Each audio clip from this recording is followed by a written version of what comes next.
Let me introduce myself. First of all, my name is Mikhail Mironov. I represent TCORating, the rating agency for the ICO market. So basically, we are something like a Moody's, S&P, and Fitch in traditional credit markets. While Moody's, S&P, and Fitch, they assess the probability of default or the credit risk on bonds, we assess the probability of success for the ICO or a startup to deliver what they promised to deliver on the roadmap or the white paper. So without further ado, let me introduce our fellow panelists. Michael Suppo, the Suppoman. Beau, Cryptocurrency Australia Media. Alex Buelau, Coinschedule Limited. And a gentleman with a name. My name is Luke Wagman from CoinMarketCap.com. CoinMarketCap. Amazing. We have a CoinMarketCap with us. So let's start with a very simple question. What your organization is about and your view on ratings and analytics, how important they are in this space.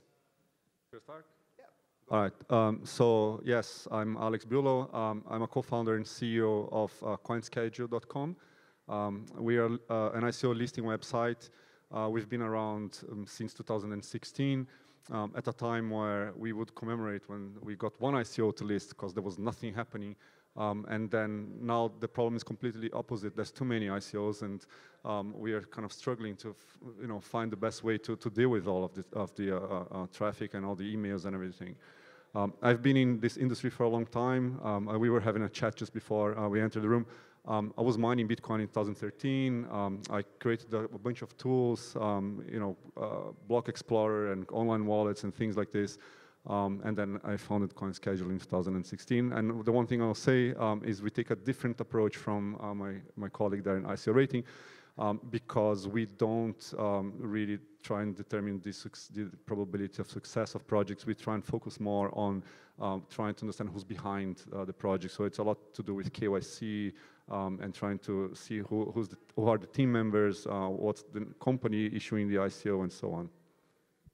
Hi everyone, my name is Beau. I do a few things. So founded a media company at the start of this year, Cryptocurrency Australia Media it's called. We have a YouTube channel and a website trying to create Australian-specific cryptocurrency content, mainly focused around education, so tax, regulations, technology. So we really see cryptocurrencies is going to have all these other industries attached to it long-term as it grows and becomes more mainstream. I'm also an advisor with Masternode Ventures. That's like an incubator advisory firm, accelerator based in Australia. And I've been a freelance consultant in the blockchain space now for about 6 months.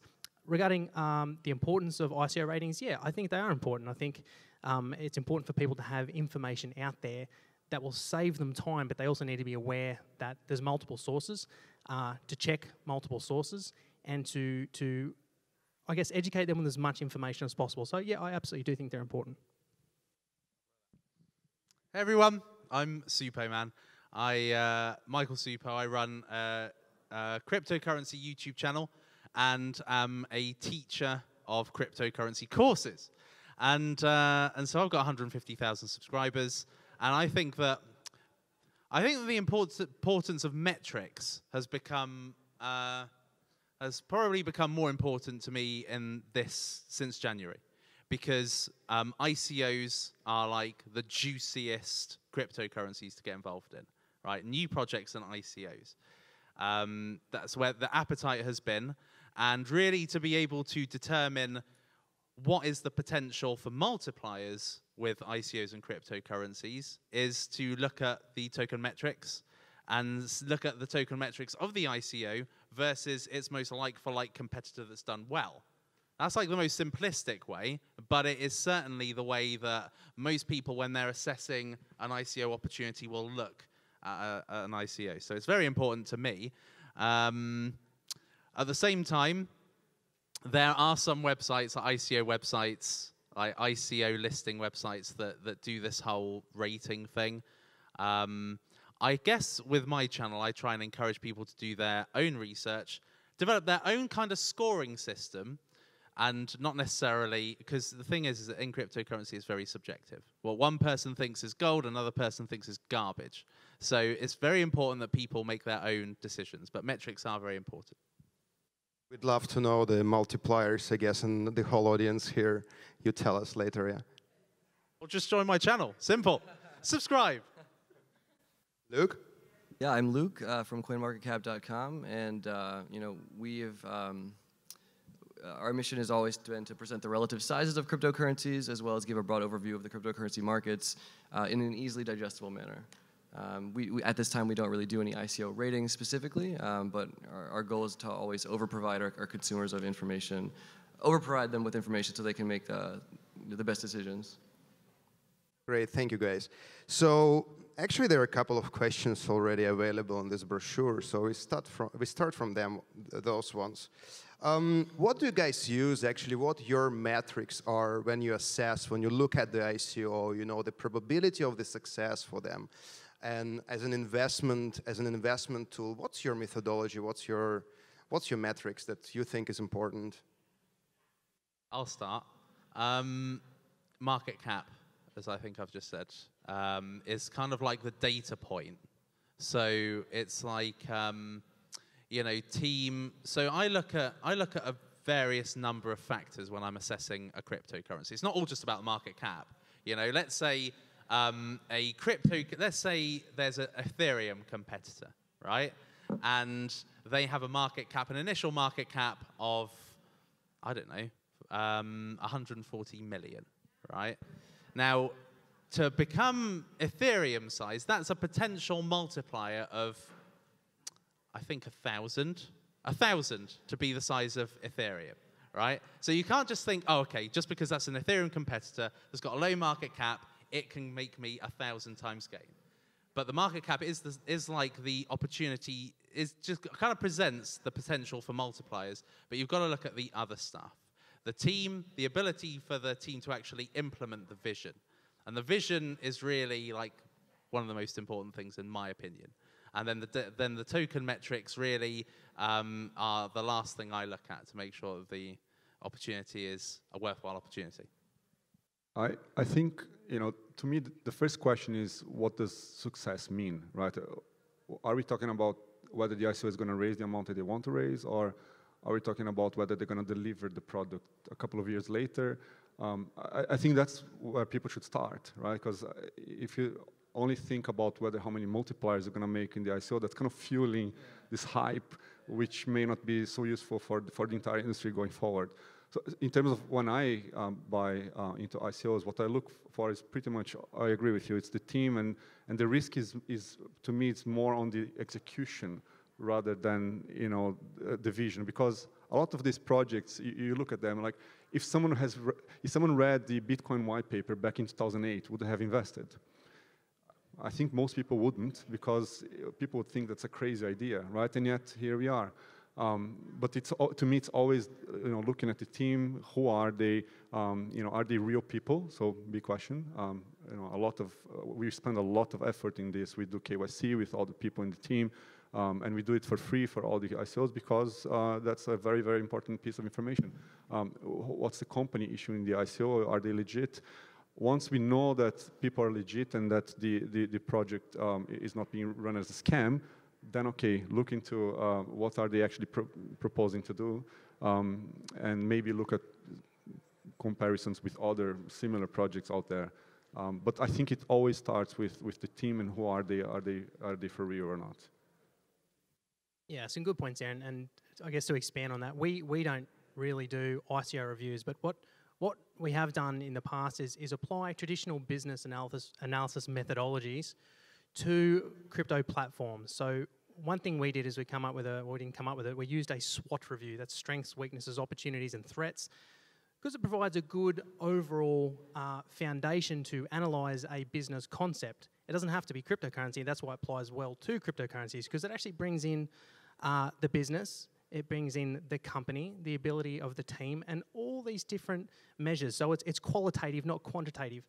Anything that we do, or just if I was to produce a video looking at a cryptocurrency, anything I would use figures for, it would have to be listed on the market for several years. Otherwise, the data is just too immature to actually do anything effective, to do any sort of statistics or probabilities on it. So anything we do as a platform, we'll do a SWOT review. And I think that's been pretty effective. And I think people like it because it kind of puts things in, I guess, more simple to understand terms on the overall project, the company, the vision, the business, the team, and all those other factors.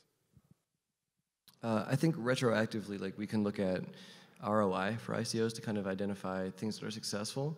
But I mean, you guys already hit on like the major things that we have to at our disposal to kind of evaluate new projects, like team competency. Is there a product out? The method of distribution, closed sale, private sale, public sale. I think best using those things to evaluate projects. Yeah. Okay, thank you. Just to give you a little bit of a background, at TCORating we had an industry report for the first quarter 2018. Check this out. So we had more than 400 ICOs in the first quarter. Less than half raised more than $100,000. Only 80 were listed on exchanges. 63% of all the ICOs had sort of like a reward token or a payment method. You can simply take Ethereum or take fiat and use the same method of payment there. So we clearly distinguish already utility, reward, or reward as a part of the utility and the protocols, or like all sorts of different, galaxies, or like this ecosystem of different tokens emerge. So I'd like to ask you a question. How do you actually separate those in your analysis? How do you look at different type of like infrastructure projects or dApps or whatnot? I think from the perspective, if I answer from the point of view of the company I work for, we don't really look into those things. I mean, again, I'm going to start repeating myself, but we look more into giving people visiting the website the security that we have done the legwork and that we have checked the background of the people that are behind the website, are behind the ICO. And so then we trust that the people will then go and find out information that they need and do their own study and reach their own conclusions, but knowing that at least they're not going to fall into a trap. That's what we do from the point of view of the business. Yeah, and again, we don't really review ICOs, but what I tell people, what I communicate to people in our blogs and videos is the market is so saturated right now. It's becoming harder and harder for companies to stand out and actually have something unique. The first thing I do when I see something that piques my interest is I just take the idea of the business, go to Google and put token or ICO next to it, and you'll likely see 3 or 4 other projects, some of them that were completed mid last year, post-ICO, finished development and are into implementation and go to market. So it's very, very easy to see how much competition is out there. Some of them very well funded. People have just got to be active and actually use your initiative and go to Google, search, Google's your friend, and you'll find many other platforms out there that are similar. Yeah, I mean, the saturation point is a good one. You mentioned 400 ICOs. More than 400. 12 to be precise here. Yeah, I mean, I know that in our database we have 3.5. Now I think that there's going to be a short lifespan. I think that cryptocurrency is becoming a bit like YouTube. Short-term gratification. If you're not getting the gratification, you'll get bored and you'll leave it. So, yeah. Yeah, I do think it's a positive, I guess, metric to look at. And to me, it shows me that the company is really serious about their product, and they're making sure the advisors and the investors are serious as well. It's like, well, we want your money, but we're also going to lock it up for 12 months. And that to me is a positive thing. Again, it shows long-term thinking rather than short-term thinking. But Michael raised a good point regarding the dumping on exchanges. Yeah, look, I've seen some projects, they'll do like a program to release, where they might do X% each month to kind of avoid that happening. So, it's a changing landscape. It's so hard to stay on top of it. It changes every day. I kind of find it funny how we are basically recreating the classical market now into crypto, right? I remember in the beginning, the first ICOs I ever joined, they were pretty much proper blockchain ICOs. You would send some Bitcoin to some address, and in exchange, you'll get some tokens.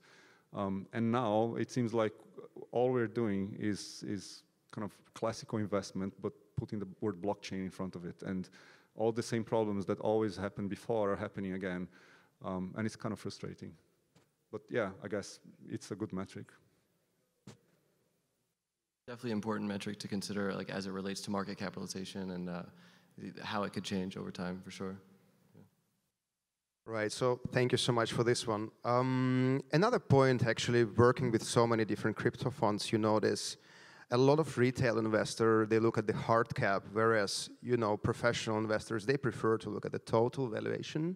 So how would you define that, and what would you recommend as a metric for total valuation? What's your favorite total valuation? And what would you consider that as a metric in making the investment decision? Yeah, I like to see generally at least 50% of the tokens being made available to the public.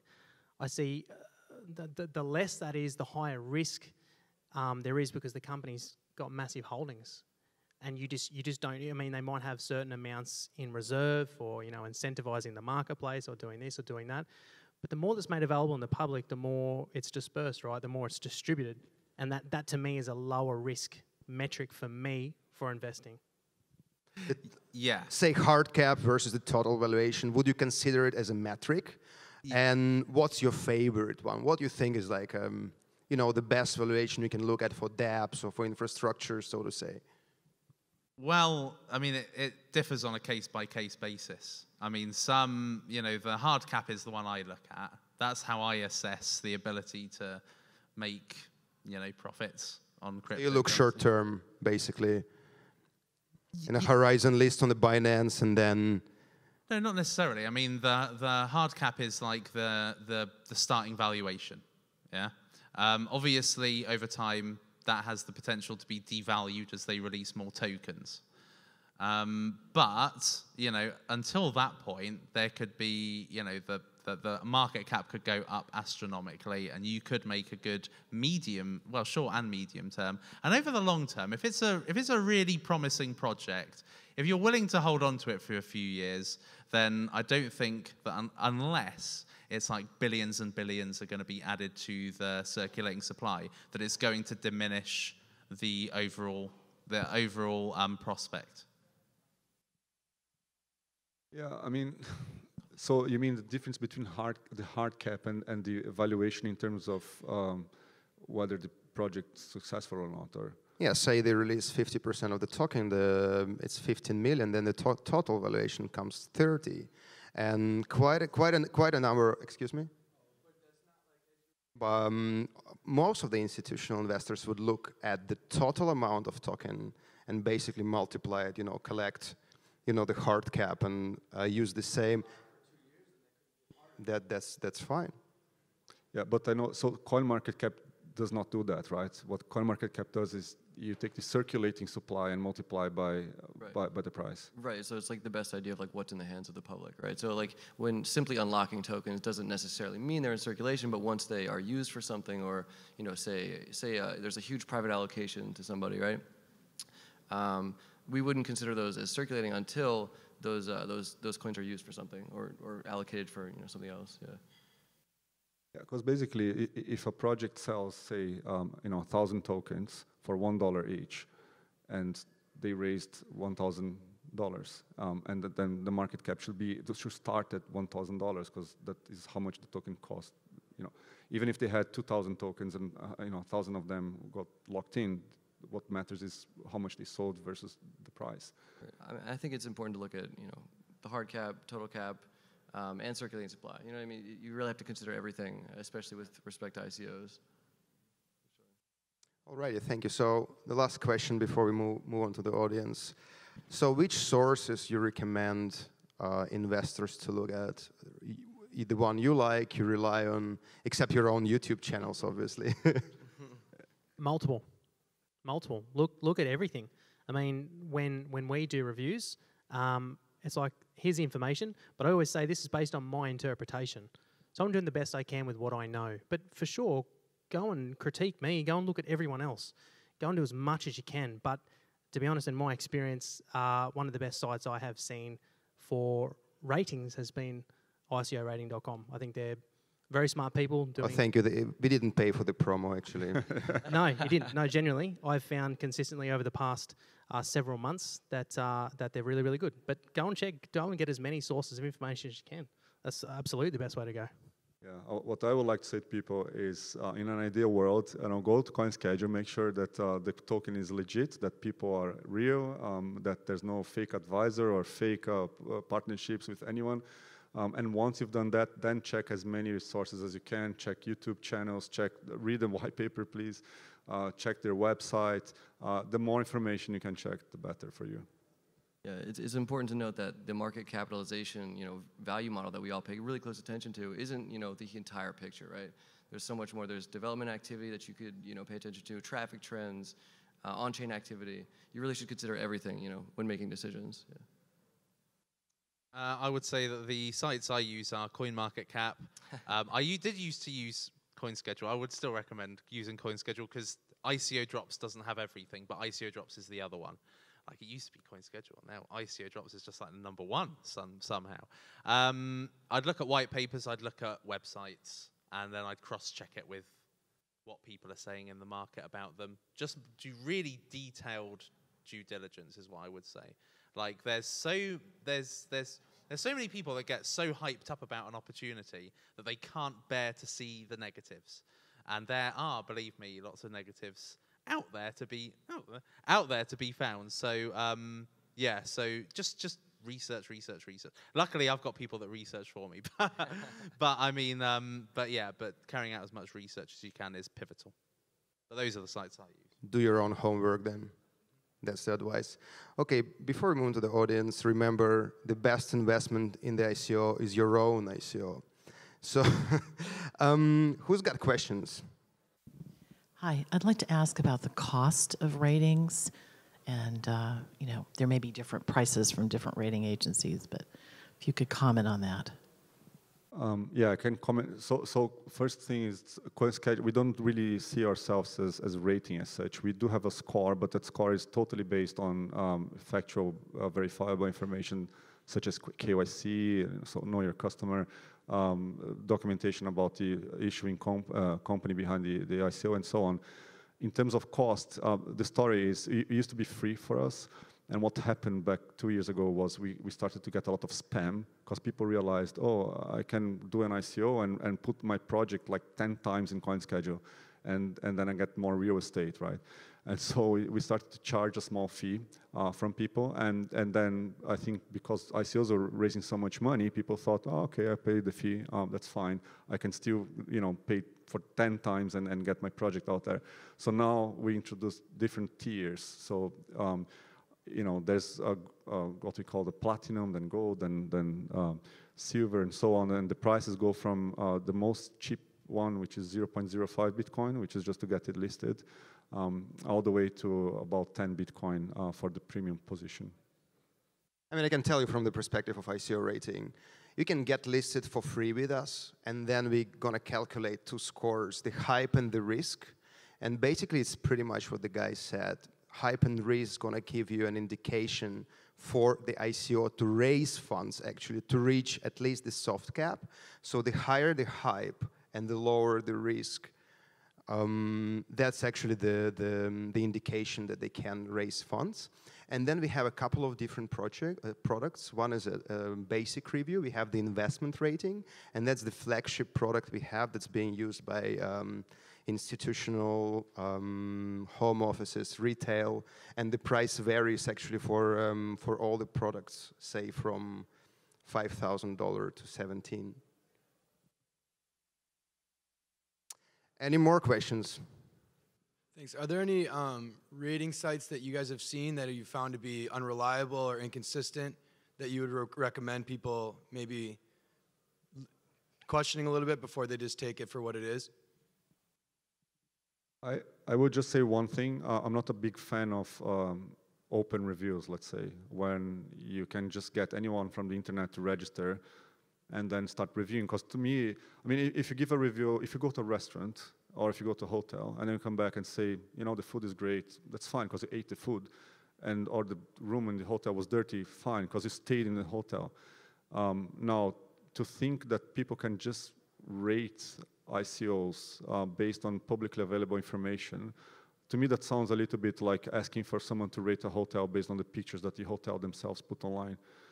So I'm very kind of negative about any site that does like open rating systems. Yeah, I'll just say to add to that too, when I see 5 out of 5s constantly, how can anything be a 5 out of 5? This is just too subjective. Things change too quick. You know, there's not even traditional companies that you could give a 5 to 5 out of. So anything that's just constant 5 out of 5 out of 5 out of 5, 5 stars, and again, that point as well. I mean, do we really know who are doing these reviews? Do we know what metrics they're applying? Not really. I think you got to be very objective and discerning when reviewing sites, and just review as many as you can. I wouldn't disagree with that. I think that says it all. But what I would say is that, not naming any names, but I have seen quite a few, again, it's personal opinion, but I've seen quite a few NAF cryptocurrencies getting good scores. And also, like when people email me to review their coins, they will drop in their ICO bench or ICO whatever score, and I'll look at the opportunity and I'll think, how did they come to that? Like, it's just such a, I don't know. It's just, yeah, I do see some mediocre visions, cryptocurrencies getting high scores. So personally, I don't trust them. Yeah, so. Hey, I was wondering on your guys' respective sites, are you still using traditional analytics like your Google Analytics, your Mixpanel, or like what are you guys doing to actually monitor user activity? We use Google Analytics for sure. I think who doesn't, right? I mean, is there any website that doesn't use Google Analytics? So we use Google Analytics. We use things like InspectLec to check how people are using the website. There's a range of things that they use, but there's nothing really controversial about any of those. We use normal tools that any website would use. We heavily examine Google Analytics, you know, as well as we have a heavy hand in our social media following, as well as the request form that users can submit feedback to the site. All three of those things we pay really close attention to. For sure. How many visits do you get a day on CoinMarketCap? I mean, daily or monthly? Yeah, daily. Yeah, absolutely. So, well, in light of time, I'd like to finish it up with the last question to the guys. Remember, it's not a financial advice or so, because we can't give that. One project you like this year, you say, wow, it's worth looking at, but it's not a financial advice, obviously, and why? Okay. As a metrics, you know, because you mentioned so many metrics to watch out for. So I think the thing I can say is, you know, we have this internal scoring system that I mentioned, which is based on, you know, KYC, verifiable information, and so on. And we ask for a minimum score for all the projects that want to become platinum or gold. And so when people ask me this question, I will usually recommend them to go and check in Coinschedule what's the current platinum project. And that is one that has gone through extensive KYC. We've done interviews with the CEO. We've checked the team members. We've checked the documentation behind the company. And so that's a project that I would recommend to my friends, for example. This one actually finished as ICO back in 2016, and it's one that caught my attention early this year that I'm pretty excited about, and that is LISC. LISC is a blockchain protocol. It's been developed for its programming language to be JavaScript, to have access to the millions of JavaScript developers out there in the world. Uses side chains as its scaling mechanism. Its delegated proof of stake largely goes under the radar in the crypto space because it's very unhypey. They really haven't kicked off their marketing, but they're a very well-funded project, very professional company, brand, team. I think they have a strong mission, and I think it's one that's really under the radar. So that's one that excites me. Hash graph. With that valuation? Say that again? With that huge, or like whopping valuation that they raised? Even considering that, yes. And why?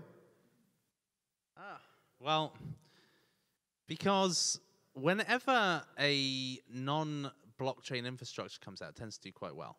Like IOTA, for instance, did well. And even in spite of a lot of FUD regarding the technology, it's still doing well. But Hashgraph, I think, is going to be a completely, I think it's going to be a seismic shift in infrastructure performance for dApps. And I've seen proof already with one particular dApp that is performing like out of this world speed of transactions because of being launched on Hashgraph. So I don't want to say too much, don't want to shill it, because I do that on my channel enough, but Hashgraph. I don't think I can really speak much to like my personal view of specific projects, unfortunately, at this time. So, given the nature of what I do. Cool. Thank you so much, guys. Give them a warm round of applause. If you got any more questions, reach out. Hopefully, they're gonna be welcoming on LinkedIn or any other channel. They're on YouTube. Yeah, watch their YouTube. Thank you.